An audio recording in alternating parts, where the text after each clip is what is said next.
2565 เวลา 9 นาฬิกาคณะศรัทธาวัดบ้านแพะตกแต่งดาเครื่องไทยทานพระสงฆ์จำนวน 10 รูปสวดมาติกาทำบุญทักษิณานุปทานเวลา 19 นาฬิกาพระสงฆ์จำนวน 9 รูปเจริญพระพุทธมนต์สวดมนต์ตันสมโภชพระพุทธรูปวันเสาร์ที่ 2 เมษายน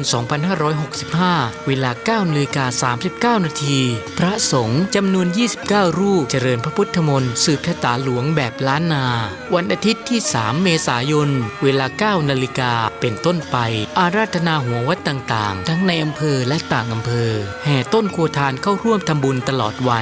นที่ 4 เมษายน เวลา 13 นาฬิกาทำพิธีตัดหวายลูกนิมิตถวายไทยทานพระสงฆ์อนุโมทนาเป็นเสร็จพิธีในโอกาสอันเป็นมงคลนี้จึงขอเชิญท่านไปร่วมทำบุญอนุโมทนากับข้าพเจ้าทั้งหลายตามวันเวลาและสถานที่ดังกล่าวโดยพร้อมเพรียงกันงานนี้มีมโหรสพตามสมควร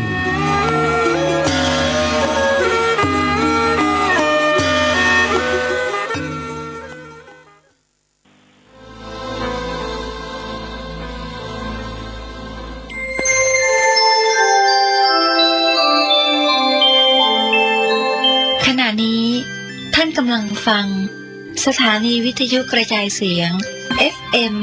104.5 เมกะเฮิรตซ์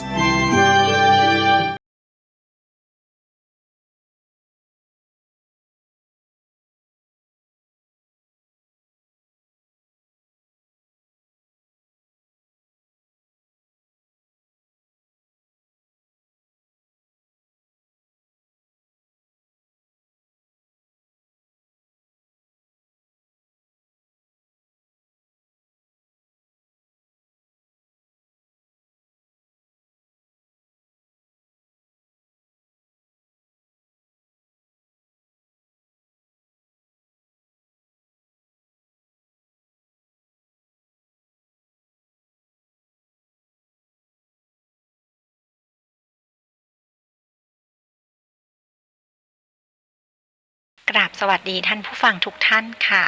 ตอนนี้ท่านกำลังรับฟังสถานีวิทยุ FM 104.5 เมกะเฮิรตซ์คลื่นวิทยุเพื่อการศึกษาพระพุทธศาสนาและวัฒนธรรมช่วงเวลาประมาณ 14 นาฬิกาถึง 15 นาฬิกาของทุกวันพฤหัสบดีจะเป็นช่วงของรายการนาสารสัตว์กับดิฉันผู้ช่วยศาสตราจารย์สัตวแพทย์หญิงดร.วีนาจูเปียซึ่งเป็นอาจารย์ประจำภาควิชาชีวศาสตร์ทางสัตวแพทย์และสัตวแพทย์สาธารณสุขคณะสัตวแพทยศาสตร์มหาวิทยาลัยเชียงใหม่รายการนี้จะเป็นการนำเอาบทความต่างๆที่น่ารู้เกี่ยวกับเรื่องของสัตว์และสัตวแพทย์ที่น่าสนใจมาอ่านให้ท่านผู้ฟังฟังนะคะหากท่านผู้ฟังท่านใดมีข้อเสนอแนะหรือข้อติชมสามารถติดต่อมาได้ตามช่องทางดังนี้นะคะโทรศัพท์ที่เบอร์ 053-948-046 ซึ่งเป็นเบอร์โทรของภาควิชาชีวศาสตร์คณะสัตวแพทยศาสตร์มหาวิทยาลัยเชียงใหม่ขอสายอาจารย์วีนาได้เลยค่ะหรือโทรมาหาดิฉันได้โดยตรงที่เบอร์โทรศัพท์ 081-386-4746 หรือถ้าไม่สะดวกจะโทรศัพท์ก็อีเมลมาได้นะคะที่อีเมล jupia_vena@yahoo.com หรือจะไลน์มาก็ได้ค่ะที่ Line ID win_vet56 ค่ะดิฉันยินดีรับทุกข้อเสนอแนะและทุกคำติชมเพื่อที่จะได้นำไปพัฒนาปรับปรุงรายการต่อไปค่ะ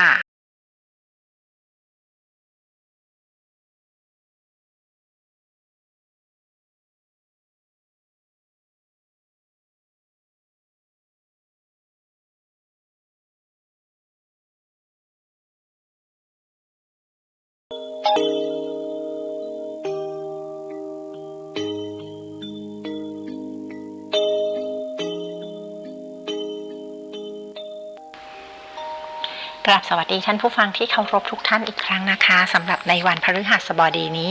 เราก็กลับมาเจอกันอีกแล้วนะคะท่านผู้ฟังค่ะสำหรับบทความที่ดิฉันเลือกนำมาอ่านให้ท่านผู้ฟังฟังในวันนี้นะคะจะเป็นบทความเรื่องเกี่ยวกับฟอสซิลค่ะฟอสซิลหรือว่าซากดึกดำบรรพ์นะคะซึ่งบทความเรื่องแรกนะคะมีชื่อเรื่องว่าคนพบฟอสซิลของสัตว์เลี้ยงลูกด้วยนมที่เก่าแก่ที่สุดค่ะซึ่งเรื่องนี้นะคะดิฉันได้นำมาจากนิตยสาร National Geographic ฉบับภาษาไทยของฉบับวันที่19พฤศจิกายนปีคริสตศักราช2017ค่ะแล้วก็จะมีอีกเรื่องหนึ่งนะคะซึ่งบทความเรื่องที่2นะคะมีชื่อเรื่องว่าคืนชีพแรดขนจากยุคน้ำแข็งซึ่งเรื่องนี้ดิฉันก็นำมาจากนิตยสารเล่มเดิมค่ะนั่นก็คือนิตยสาร National Geographic ฉบับภาษาไทยแต่เป็นของฉบับวันที่30มกราคมปีคริสตศักราช2018ค่ะท่านผู้ฟังนะคะเรื่องราวจะเป็นเรื่องเกี่ยวกับซากดึกดำบรรพ์ทั้งนั้นเลยนะคะทั้ง2เรื่องเลยนะคะสำหรับวันนี้แต่ก่อนที่จะไปเข้าสู่บทความดิฉันขอเล่าอะไรให้ทุกฟังฟังสักนิดนึงนะคะช่วงสัปดาห์ก่อนค่ะดิฉันได้มีโอกาสลาพักผ่อนแล้วก็พาเด็กๆไปเที่ยวค่ะท่านผู้ฟังทีนี้ไปเที่ยวกับสามีของดิฉันก็คือคุณพ่อมีดิฉันนะคะเป็นคุณแม่คุณพ่อแล้วก็เด็กๆอีก3คนแล้วก็พาคุณยายไปด้วยค่ะระหว่างทางก็คือทุกคนช่วงลาพักผ่อนนะคะก็เดินทางโดยใช้รถโดยสารไม่ใช่ค่ะโดยรถยนต์ส่วนตัวนะคะรถยนต์ส่วนตัวแล้วก็ไปพักที่ตากนะคะเพราะว่าคุณยายบอกว่าถ้าเดินทางยาวไปจนถึงกรุงเทพทีเดียวน่ะคุณยายไม่ไหวนะถ้าจะให้คุณยายไปด้วยเนี่ยต้องพักที่ตากด้วยเราก็อยากให้คุณยายไปด้วยก็เลยพักที่ตากกันพักที่ตากกันแล้วก็ไปกรุงเทพแล้วก็ได้มีโอกาสไปงานศพงานชาปนกิจนะคะแล้วก็งานสวดศพนะคะของญาติของดิฉันเองนะคะซึ่งเป็นคุณน้าเป็นน้องแท้ๆของคุณแม่ดิฉันเองนะคะซึ่งคุณน้าคนนี้ค่ะดิฉันได้ไปอยู่กับท่านตอนที่ดิฉันเรียนอยู่ระดับมหาวิทยาลัยนะคะปริญญาตรีนะคะดิฉันเรียนสัตวแพทย์เนาะที่มหาวิทยาลัยเกษตรศาสตร์ตอนที่อยู่ปี1อะค่ะคุณแม่ก็ให้ตัดสินใจว่าจะอยู่หอหรือจะอยู่บ้านถ้าอยู่บ้านก็อยู่บ้านกับน้าทุกคนก็เชียร์ให้ดิฉันอยู่บ้านกับคุณน้าดิฉันก็อยู่ด้วยค่ะพอไปอยู่ด้วยท่านผู้ฟังรู้ไหมคะว่าดิฉันได้ทำหลายสิ่งหลายอย่างเลยค่ะที่ดิฉันไม่เคยทำไม่ใช่ว่าไม่เคยเลยนะคะก็เคยอยู่แต่ว่าไม่ได้เคยแบบจริงจังอะค่ะเพราะว่าตอนอยู่ที่บ้านเนี่ยตอนอยู่ที่บ้านที่เชียงใหม่อะค่ะก็ทำบ้างไม่ทำบ้างอย่างล้างจานซักผ้าเพราะว่ามีพี่เลี้ยงคอยทำให้นะคะแทบจะไม่ได้ทำอะไรเองแต่ว่าก็คือคุณแม่ก็พยายามให้ทำเองนะคะแต่พอไปอยู่ที่นู่นที่บ้านของคุณน้าจะให้ทำทุกอย่างถึงแม้ว่าคุณน้าจะมีลูกจ้างช่วงที่มีลูกจ้างค่ะเป็นชีวิตที่สบายของดิฉันมากเลยนะคะเพราะดิฉัน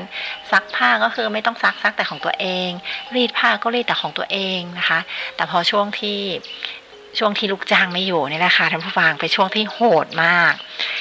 ก็คือดิฉันจะต้องเหนื่อยมากจะต้องทำงานเองทุกอย่างทั้งซักผ้าทำกับข้าวรีดผ้าซึ่งไม่ใช่ทำแต่ของดิฉันคนเดียวนะคะทำของคุณน้าผู้หญิงคุณน้าผู้ชายแต่คุณน้าผู้ชายบางทีเขาจะทำเองแล้วก็ทำให้พี่ลูกของคุณน้าซึ่งเป็นลูกพี่ลูกน้องดิฉันเขาเป็นผู้ชายแล้วก็โตกว่าดิฉันนะคะ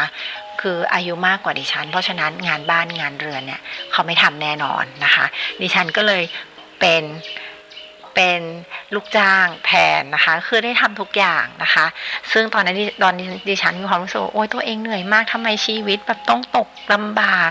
ต้องแบบตกระกำลำบากขนาดนี้ซึ่งอันนี้เป็นความคิดของช่วงนั้นแต่พอผ่านช่วงนั้นมาแล้วท่านผู้ฟังทราบไหมคะดิฉันได้อะไรจากตรงนั้นเยอะมากนะคะดิฉันได้เรียนรู้การทำงานเอง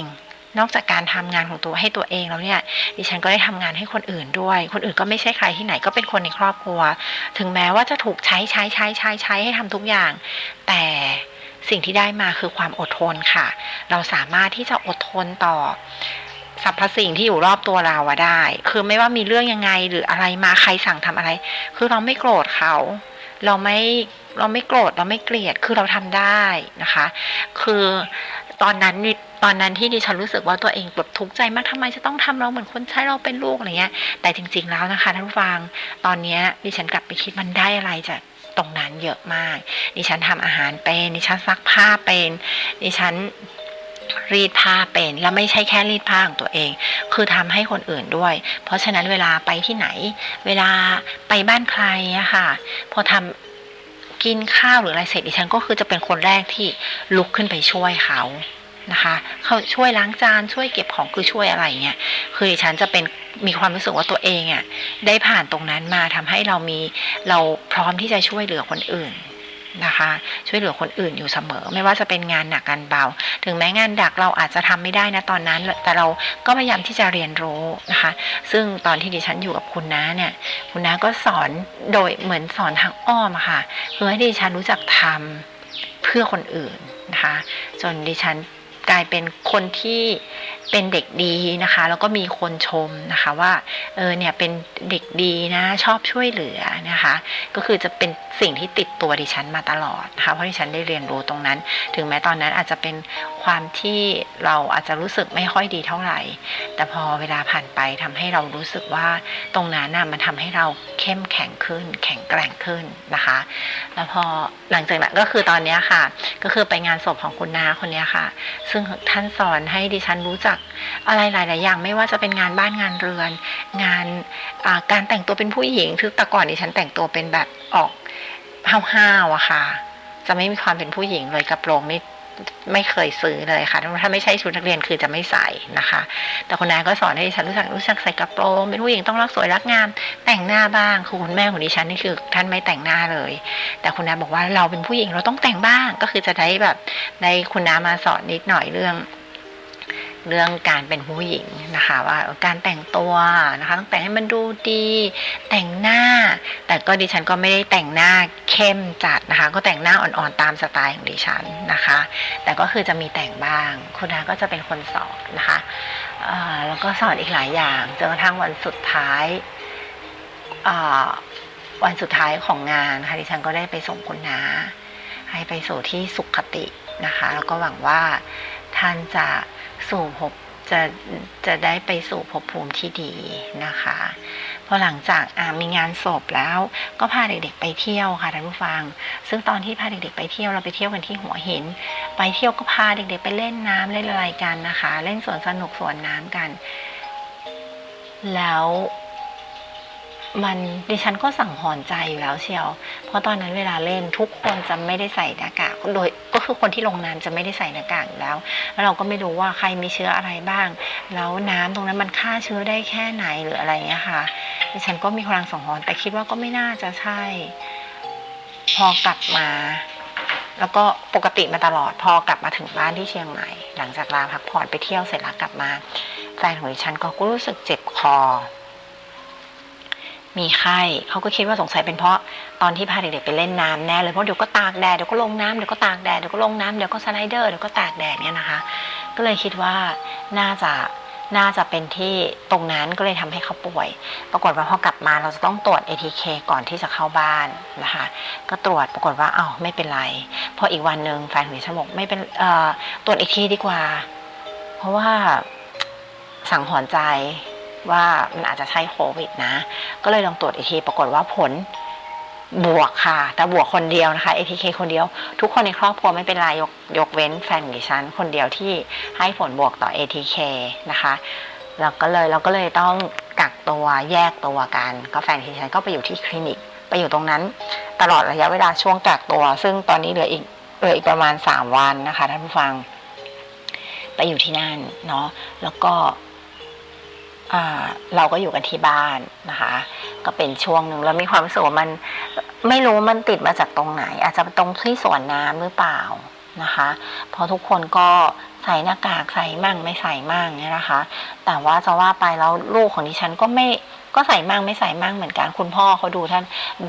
ท่าทางนะคะดูคุณพ่อเขาจะแบบเข้มงวดกว่าลูกเขาอีกแต่ลูกเขานี่ไม่เป็นไรเลยเพราะฉะนั้นจะบอกว่าไวรัสสายพันธุ์เนี้ยค่ะโควิด-19 เนี่ยมันไม่เลือกเลยว่าจะไปที่คนแข็งแรงหรือคนอ่อนแอเด็กหรือผู้ใหญ่มันก็ติดกันง่ายมากจนกระทั่งตอนนี้ดิฉันยังไม่รู้เลยค่ะว่าแฟนของดิฉันเนี่ย ได้รับเชื้อมาจากตรงไหนนะคะแต่ที่น่าสงสัยที่สุดก็คือตรงเป็นที่สวนน้ำนี่แหละที่เขาที่แบบดูเขาจะมีการระวังตัวน้อยที่สุดนะคะแต่ที่อื่นตอนจอดปั๊มไปเซเว่นหรืออะไรเงี้ยค่ะคือเขาใส่หน้ากากตลอดแล้วก็เป็นคนที่ระวังตัวเองมากนะคะก็คิดว่าน่าจะเป็นตรงที่สวนสนุกสวนน้ำนั่นแหละค่ะแต่เราก็ไม่แน่ใจไม่รู้เหมือนกันว่ามาจากตรงไหนแต่อันนี้คือที่สันนิษฐานแต่ลูกของดิฉันก็ยังปลอดภัยดีนะคะยังไม่เป็นอะไรเนาะอันนี้ก็จะเป็นเรื่องราวชีวิตของดิฉันนิดหน่อยนะคะเล่าให้ฟังเกี่ยวกับคุณน้าแล้วก็เกี่ยวกับโควิด -19 นะคะเอามาแบ่งปันให้ทุกฟังนะคะก่อนที่เราจะไปฟังบทความเรื่องแรกจากดิฉันนะคะดิฉันขอเปิดเพลงเพราะๆให้ท่านผู้ฟังฟังสักเพลงหนึ่งนะคะเดี๋ยวเรากลับมาพบกันค่ะ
สำหรับบทความเรื่องแรกนะคะจะมีบทความจะเป็นบทความที่มีชื่อเรื่องว่าค้นพบฟอสซิลของสัตว์เลี้ยงลูกด้วยนมที่เก่าแก่ที่สุดซึ่งเรื่องนี้นะคะดิฉันนำมาจากนิตยสาร National Geographic ฉบับภาษาไทยของฉบับวันที่19พฤศจิกายนปีคริสตศักราช2017ค่ะฟอสซิลฟันสองซี่ที่พบทางตอนใต้ของอังกฤษเป็นฟันของหนึ่งในสัตว์เลี้ยงลูกด้วยนมที่เก่าแก่ที่สุดผู้เป็นบรรพบุรุษของมนุษย์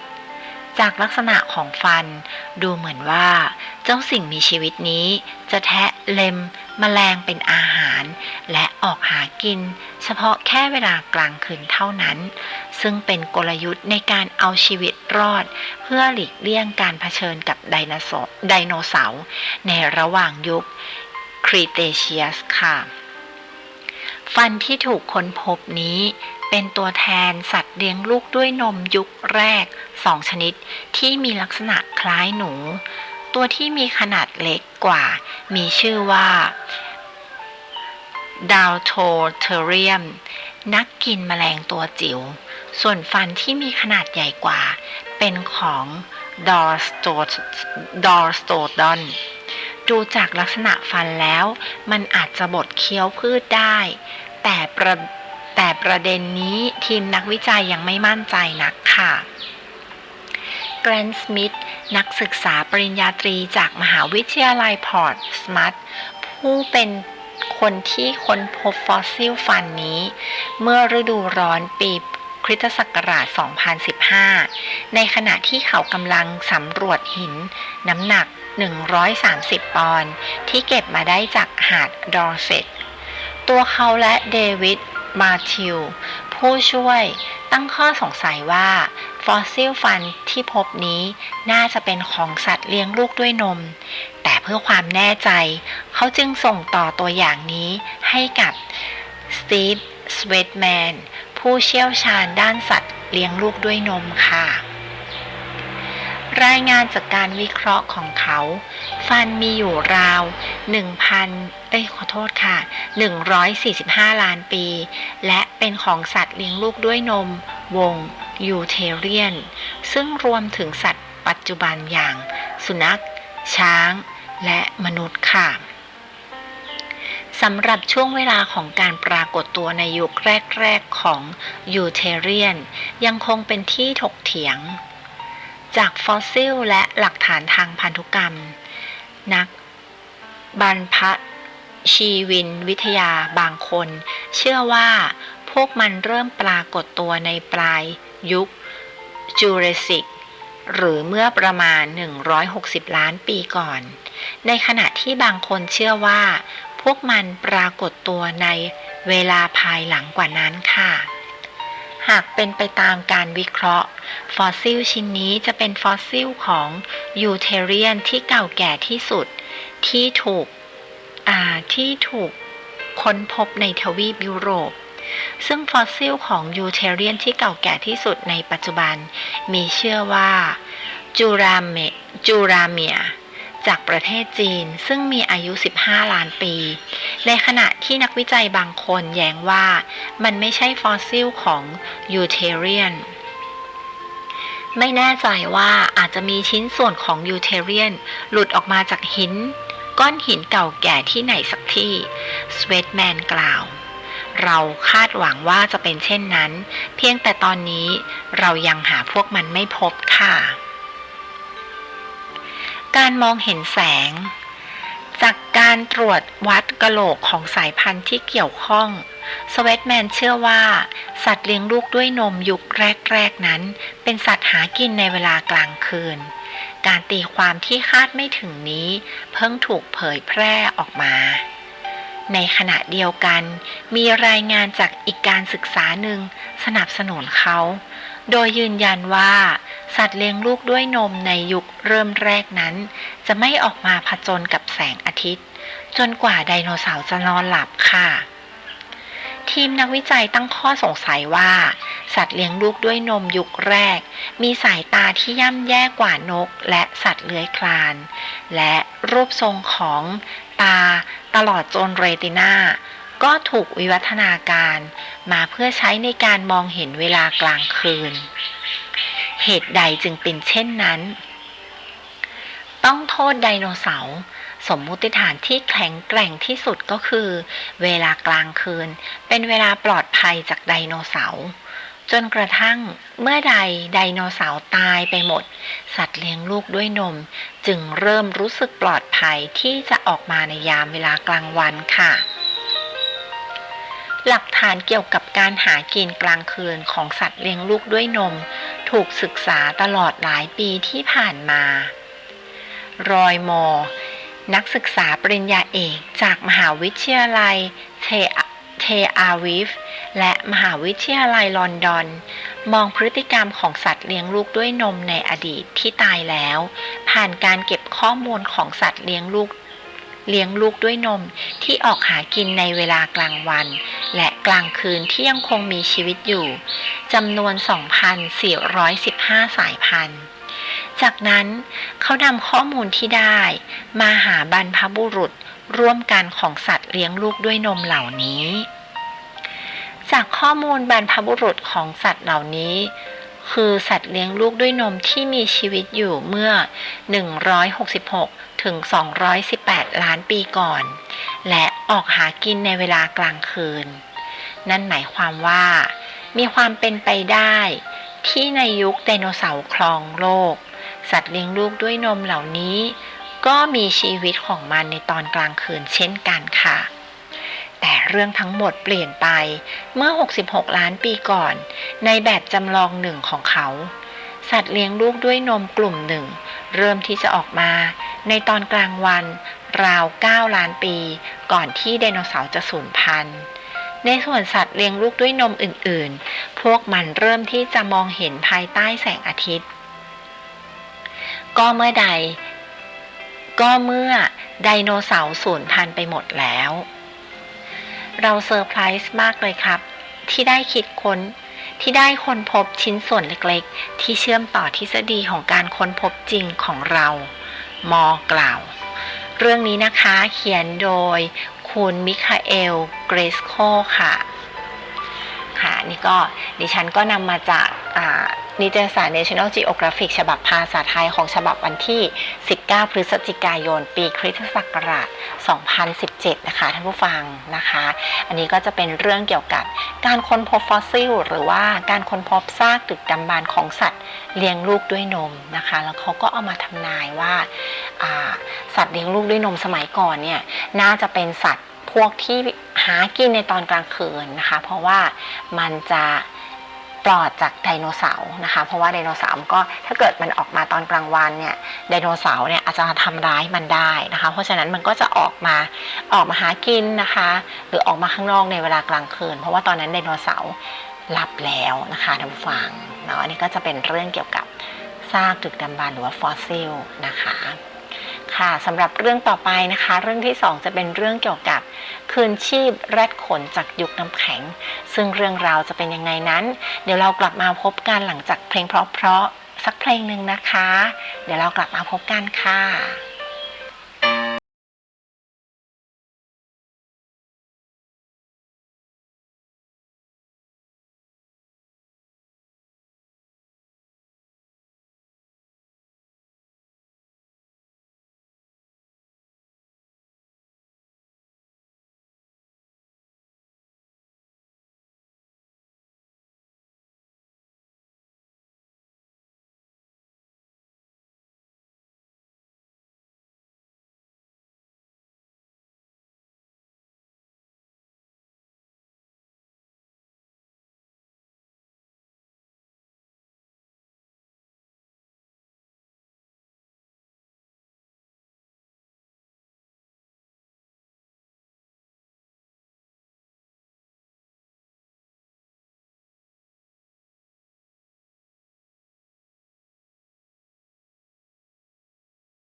บทความเรื่องที่2นะคะ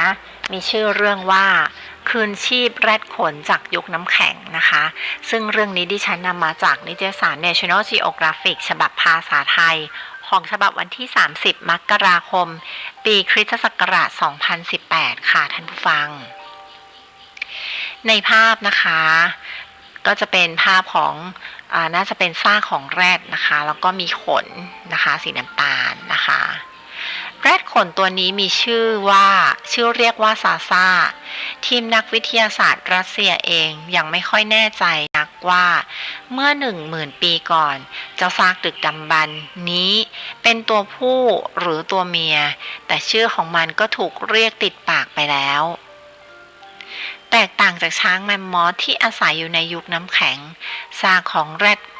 ขนไม่ใช่เรื่องง่ายที่จะพบเจอช่วงเวลาการวิวัฒนาการของมันก็ยังไม่แน่ชัดรวมไปถึงวิถีชีวิตของมันตลอดจนอาหารและอายุไขข้อมูลพื้นฐานเหล่านี้ยังคงคลุมเครือค่ะคืนชีพให้ซาซาย้อนกลับไปเมื่อเดือนธันวาคมที่ผ่านมาทีมนักวิจัยจากสาขาบรรพชีวินวิทยาสถาบันวิทยาศาสตร์รัสเซียและสถาบันวิทยาศาสตร์รัฐซาฮาที่ตั้งอยู่ทางตะวันออกเฉียงเหนือของประเทศร่วมกันคืนชีพให้แก่ซาซาซากชิ้นส่วนที่ยังคงเหลืออยู่ของมันเก่าจนกลายเป็นสีเทาเมื่อตอนที่ทีมนักวิทยาศาสตร์ไปค้นพบเข้าพวกเขาต้องประหลาดใจที่ในเวลาต่อมาพบว่าสีขนจริงของแรดสายพันธุ์นี้เป็นสีน้ำตาลบลอนด์อ่อนผลจากการวิเคราะห์ฟันของมันพบว่า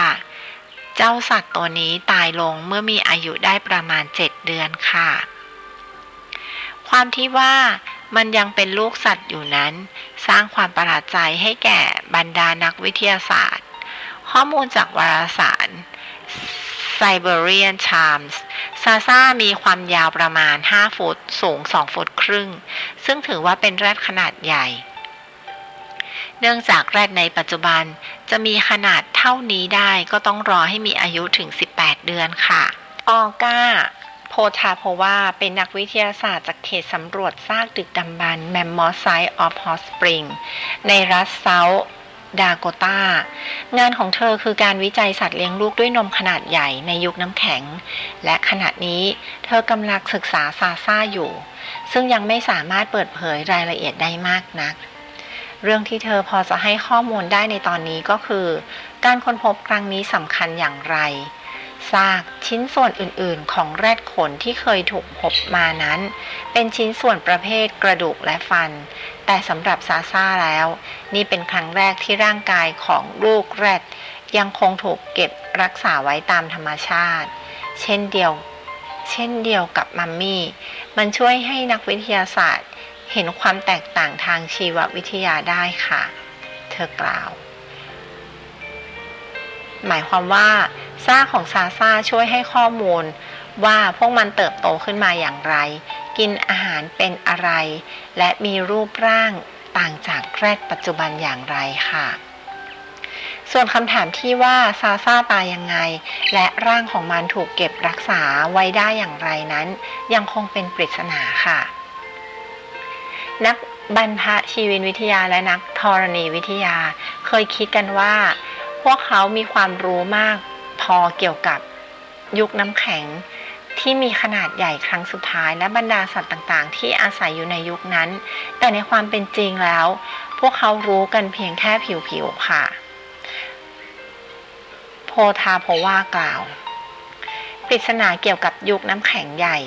ซากของแรดขนตัวนี้ถูกค้นพบเป็นครั้งแรกเมื่อปีคริสตศักราช 2015 ในเพอร์มาฟอสซึ่งเป็นชั้นดินเยือกแข็งที่มีอุณหภูมิต่ำกว่า0 องศาเซลเซียสติดต่อกันเป็นเวลานานครั้งละหลายปีในไซบีเรียซึ่งในภูมิภาคนี้ชั้นดินดังกล่าวถูกแช่แข็งไว้ให้กลายในการเวลานานหลายพันปีเลยทีเดียวค่ะภูมิภาคไซบีเรียนเป็นถิ่นกำเนิดถิ่นที่อยู่ของบรรดาแรดขนหนึ่งในปริศนาใหญ่เกี่ยวกับตัวมันก็คือ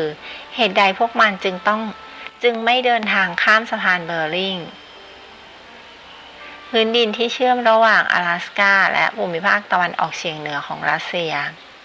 เพราะทั้งช้างแมมมอธควายไบซันกวางเรนเดียร์และสัตว์หลายๆพันธุ์อื่นๆล้วนเดินทางมาข้ามพื้นที่นี้ไปมาระหว่างยุคไพลสโตเซียนกันทั้งสิ้นถ้าเป็นอย่างนั้นแล้วบรรดาแรดขนเหล่านี้สามารถเอาตัวรอดจากภูมิอากาศอันโหดร้ายรุนแรงนี้ได้อย่างไรเรื่องนี้ยังคงเป็นปริศนาค่ะนักวิทยาศาสตร์มีทฤษฎีเพียงไม่กี่ทฤษฎีที่คาดการณ์ถึงสาเหตุของการสูญพันธุ์ของแรดขนแต่ยังคงไม่มีหลักฐานที่ชัดเจนหนึ่งในการศึกษาที่เผยแพร่เมื่อเดือนสิงหาคมของปีที่ผ่านมาชี้ว่าพวกมันน่าจะสูญเสียไปเองจากความผิดปกติทางพันธุกรรมเมื่อมองไปที่ฟอสซิลจะพบว่าพวกมันมีกระดูกซี่โครงที่คอซึ่งเป็นลักษณะผิดปกติแต่กำเนิดงานวิจัยนี้ชี้ว่าการผสมพันธุ์ในสายเลือดเป็นปัจจัยที่ก่อให้เกิดโรคนั่นเองค่ะด้านโปตาโพวาเสนออีก2ทฤษฎีว่าเหตุใดแรดขนจึงสูญพันธุ์ 1. มาจากการเปลี่ยนแปลงของสภาพอากาศที่กระทบแหล่งอาหารของบรรดาสัตว์กินพืชจึงนำไปสู่การสูญพันธุ์ครั้งใหญ่ของสัตว์หลายชนิดเช่นสิงโตน้ำและเสือเขี้ยวดาบส่วนทฤษฎีที่2ก็คือพวกมันถูกล่าโดยน้ำมือมนุษย์ผลการวิจัย DNA ของสัตว์กินพืชโบราณที่สูญพันธุ์ไปแล้วพบว่าจำนวนประชากรของพวกมันลดลงความหลากหลายในทางพันธุกรรมก็ต่ำลงในช่วงปลายยุคไพสโตซีนเมื่อมนุษย์เริ่มอพยพย้ายถิ่นอย่างไรก็ตามโพตาโปวาชี้ว่าทฤษฎีแรกมีโอกาสที่จะเป็นไปได้มากกว่าค่ะทั้งนี้ซากฟอสซิลของซาซ่าเพียงตัวเดียวยังไม่สามารถบอกได้ว่าเหตุใดสัตว์สายพันธุ์นี้จึงสูญพันธุ์แต่โพตาโพวาระบุว่าซาซ่าเป็นดั่งชิ้นส่วนจิ๊กซอว์ชิ้นสำคัญในการไขปริศนาของสัตว์สายพันธุ์นี้ค่ะก็จบไปแล้วนะคะสำหรับเรื่องคืนชีพแรดขนจากยุคน้ำแข็งนะคะซึ่งเขียนโดยนะคะคุณซาร่ากิบเบนส์นะคะก็จะเป็นเรื่องเกี่ยวกับแรดขนเนาะซึ่งปัจจุบันเนี่ยสูญพันธุ์ไปแล้วนะคะปัจจุบันที่เราเห็นที่สวนสัตว์ก็คือเป็นแรดธรรมดานะคะไม่ใช่แรดขนแต่อันนี้จะเป็นแรดที่มีนอแล้วก็มีขนสีน้ำตาลเต็มตัวไปหมดเลยเหมือนหมีเลยนะคะท่านผู้ฟังแต่ว่ามีนอข้างหน้านะคะค่ะอันนี้ก็จะเป็นเรื่องราวเกี่ยวกับซากดึกดำบรรพ์ทั้ง2เรื่องเลยนะคะสำหรับวันนี้ท่านผู้ฟังเป็นยังไงบ้างคะช่วงนี้เชื้อไวรัสกำลังระบาดรู้สึกว่าระบาดง่ายเหลือเกินแต่ว่าคนก็ไม่ได้ป่วยหนักมากนะคะก็ขอให้ท่านผู้ฟังระวังปลอดภัยนะคะป้องกันตัวเองจากเชื้อไวรัสให้เสมอนะคะให้สม่ำเสมอให้เป็นนิสัยเลยนะคะเราจะได้โอกาสการได้รับเชื้อ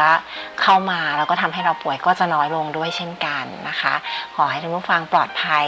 จากโรคภัยไข้เจ็บต่างๆด้วยนะคะวันนี้ดิฉันก็ขอลาไปก่อนละค่ะขอบพระคุณท่านผู้ฟังทุกท่านที่ติดตามกันตั้งแต่ช่วงต้นของรายการนะคะขอบคุณและสวัสดีค่ะ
กำลังฟังสถานีวิทยุกระจายเสียง FM 104.5 เมกะเฮิรตซ์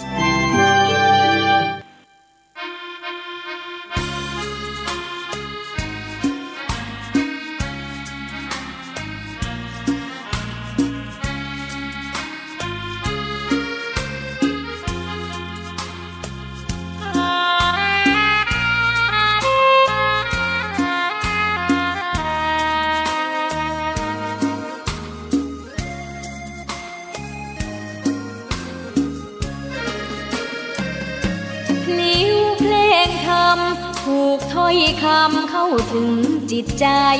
ฟังรายการวิทยุเสียงใสส่งถึงใจไปสู่ปลายนาสารธรรมน้อมนำมองพระศาสดาบอกผู้คนทั่วลาหันมาเข้าวัดฟังธรรมคลื่นเสียงนี้เป็นคลื่นธรรมะจากใจส่งถึงบ้านไกลบ้านไกลฟังได้สุขใจล้ำยามดึกดื่นค่ำคืนมีงานต้องทำเป็นคลื่นสารธรรมเน้นย้ำธรรมะเพื่อนใจเสียงคลื่นธรรมบอกหลักธรรมให้คลายความเหงาฟังเสียงธรรมะเบาเบาบอกเล่าถึงคนบ้านไกลสื่อธรรมะบอกลดละละวางด้วยใจสื่อไปถึงสวงในเข้าใจหลักธรรมหลักดีลิ้วเพลงธรรมผูกสัมพันธ์จิตใจร่าเริงฟังสาระธรรมะบันเทิงรื่นเริงในชีวิตยามวันว่างเดินทางไปเยี่ยมสถานีนัดพบกันน้องพี่วันนี้วันดีวันเสาร์สวดมนต์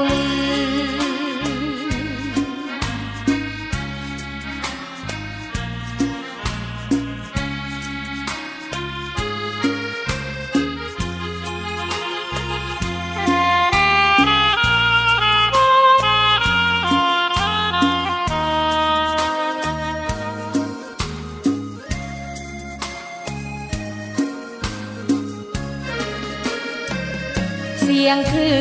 นธรรมบอกหลักธรรมให้คลายความเหงาฟังเสียงธรรมะเบาเบาบอกเล่าถึงคนบ้านไกลสื่อธรรมะบอกลดละละวางด้วยใจสื่อไปถึงสวงในเข้าใจหลักธรรมหลักดีธรรมผูกสัมพันธ์จิตใจร่าเริงฟังสาระธรรมะบันเทิงรื่นเริงในชีวิตยามวันว่า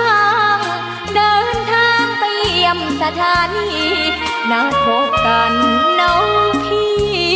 วันนี้วันดีวันเสาร์สวดมนต์